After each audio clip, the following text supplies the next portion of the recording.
Selamat menonton dan jangan lupa di-subscribe ya. Assalamualaikum warahmatullahi wabarakatuh. Apa kabar kawan-kawanku semuanya, dimanapun kita berada? Semoga kita semua selalu dalam keadaan sehat walafiat dan selalu tetap semangat. Oke, dalam video kali ini kita akan membahas mengenai kumpulan soal dan pembahasan seleksi P3K terbaru Kementerian Agama Republik Indonesia, khusus bagi kawan-kawan yang masuk dalam formasi fungsional Tendis dan Pramubakti Kantor Kementerian Agama Republik Indonesia terkait kompetensi teknis pengetahuan umum bagian pertama. Di dalam video ini kita akan membahas kurang lebih ada 20 soal. Maka untuk itu mari kita awali belajar kita dalam video kali ini dengan mengucapkan lafaz basmalah. Bismillahirrahmanirrahim. Naskah Dinas Kementerian Agama khusus bagi staf TU dan Pramubakti. Kita masuk soal yang pertama. Pedoman tata naskah dinas pada Kementerian Agama tertuang di dalam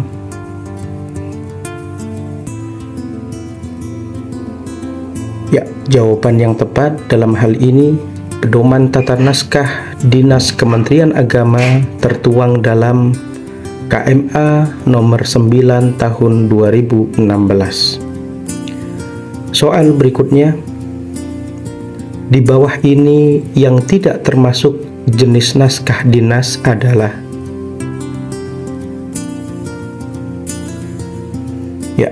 jawaban yang tepat, yang tidak termasuk jenis naskah dinas adalah pengumuman jam dinas pegawai. Soal berikutnya, nota dinas, memorandum, surat dinas, dan undangan termasuk dalam jenis naskah dinas?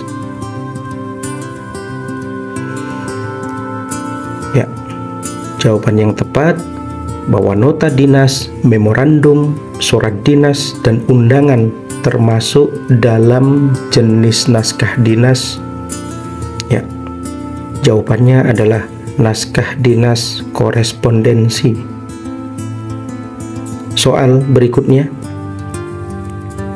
naskah dinas arahan dapat berupa yang menjadi contoh naskah dinas arahan dapat berupa surat edaran.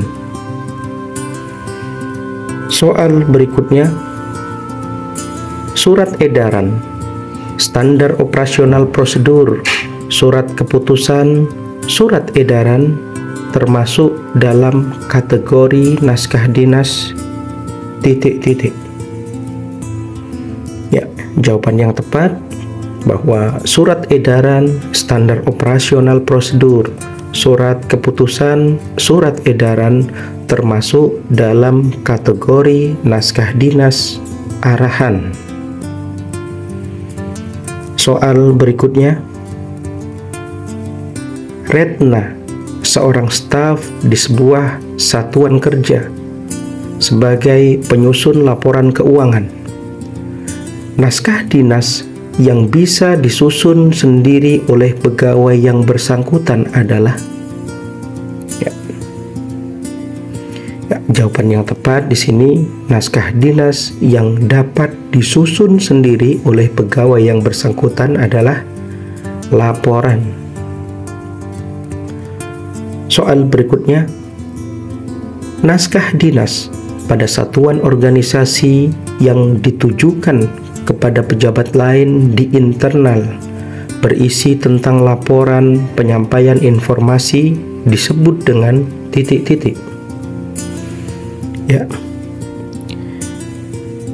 naskah dinas pada satuan organisasi yang ditujukan kepada pejabat lain di internal berisi tentang laporan, penyampaian informasi disebut dengan nota dinas korespondensi.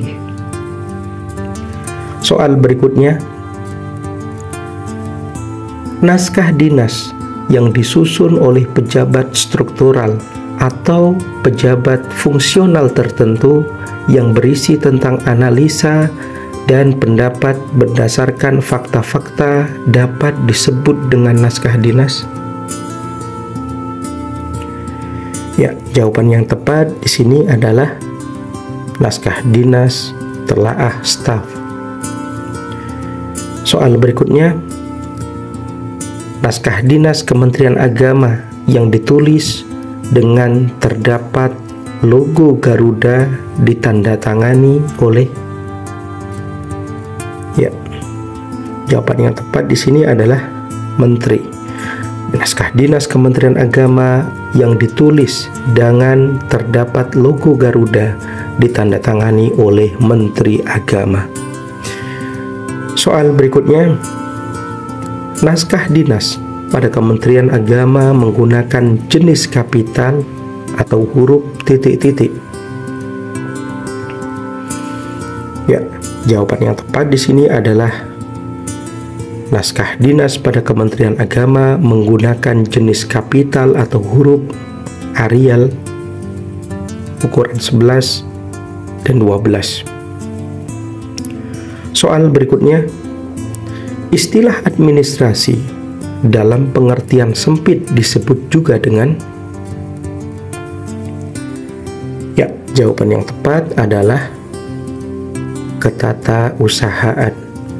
Istilah administrasi dalam pengertian sempit disebut juga dengan ketatausahaan. Soal berikutnya, yang tidak termasuk ke dalam ciri administrasi yaitu adalah, yang tidak termasuk ke dalam ciri administrasi yaitu, ya, jawabannya yaitu adanya kesepakatan. Kita masuk soal berikutnya. Rangkaian perbuatan mengelola segi-segi perbelanjaan dalam usaha kerja sama merupakan pengertian dari, ya, jawaban yang tepat, rangkaian perbuatan mengelola segi-segi pembelanjaan dalam usaha kerjasama merupakan pengertian dari keuangan. Soal berikutnya, berikut ini yang bukan merupakan karakteristik pekerjaan administrasi ketatausahaan adalah, yang bukan merupakan karakteristik pekerjaan administrasi atau ketatausahaan adalah, ya, jawaban yang tepat adalah banyak kegiatan manual, visual, dan tertulis. Soal berikutnya, proses menentukan arah kegiatan kantor dengan cara meninjau kembali faktor-faktor yang mempengaruhi tercapainya tujuan kantor merupakan pengertian dari, ya, jawaban yang tepat di sini adalah merupakan pengertian dari perencanaan perkantoran.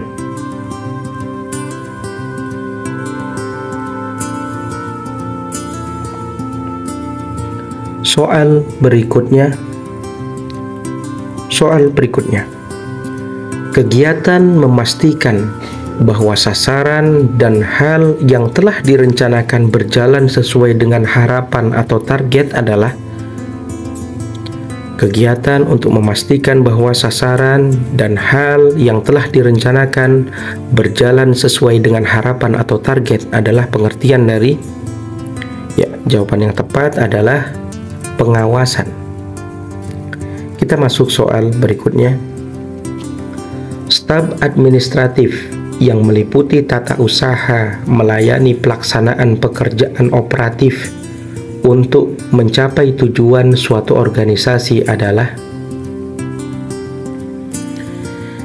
sifat administratif yang meliputi tata usaha, melayani pelaksanaan pekerjaan operatif.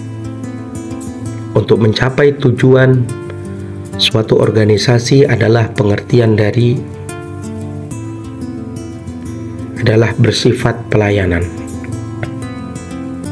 Soal berikutnya, salah satu sarana dan fasilitas kerja perkantoran yang merupakan bangunan di mana harus memenuhi faktor keamanan, kesehatan, dan fasilitas yang memadai adalah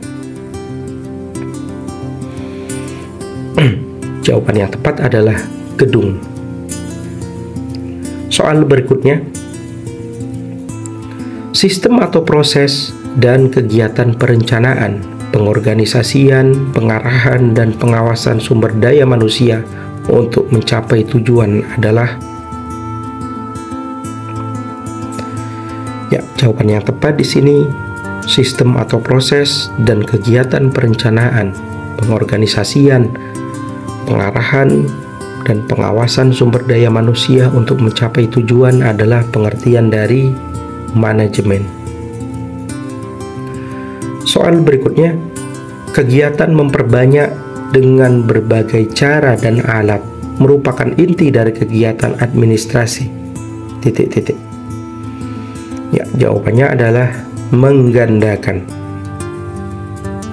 Oke, baiklah kawan-kawan, sampai di sini dulu belajar kita dalam video kali ini. Kita akan lanjutkan belajar kita dalam video-video selanjutnya. Semoga bermanfaat. Wassalamualaikum warahmatullahi wabarakatuh.